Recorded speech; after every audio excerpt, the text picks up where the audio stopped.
Hello everyone, welcome back to my channel.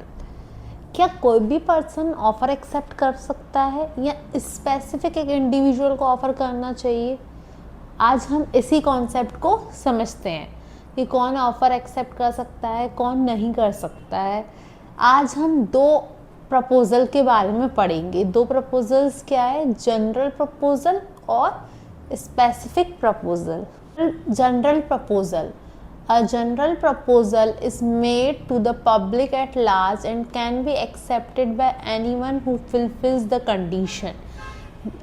Example, reward for finding a lost dog.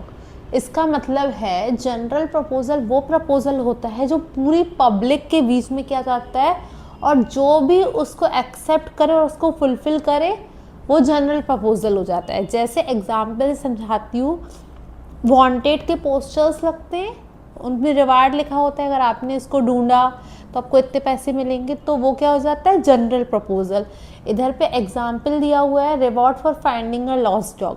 किसी का dog गुम गया है और उन्होंने उसके लिए कुछ अमाउंट, मतलब ऐसे प्राइस रखा है, अगर जो भी पर्सन उस डॉग को अगर फाइंड कर लेगा तो उसको वो रिवॉर्ड मिलेगा।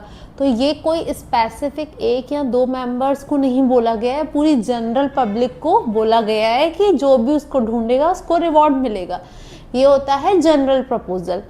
नेक्स्ट है स्पेसिफिक प्रपोजल।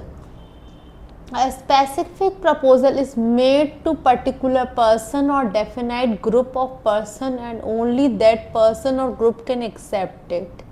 स्पेसिफिक नाम से ही समझ में आ रहा है कि कुछ लिमिटेड लोगों के बीच में होगा।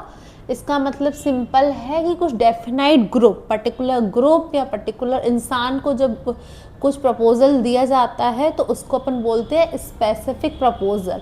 जैसे A offers to sell his car to B.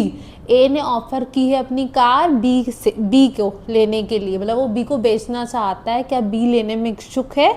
तो जब ए, तो उसने सिर्फ बी को ऑफर दिया है, तो सिर्फ बी को ऑफर दिया है मतलब एक स्पेसिफिक पर्सन को ऑफर दिया है। तो ये होता है स्पेसिफिक प्रपोजल। आई होप आपको जनरल प्रपोजल और स्पेसिफिक प्रपोजल का डिफरेंस समझ में आया हो।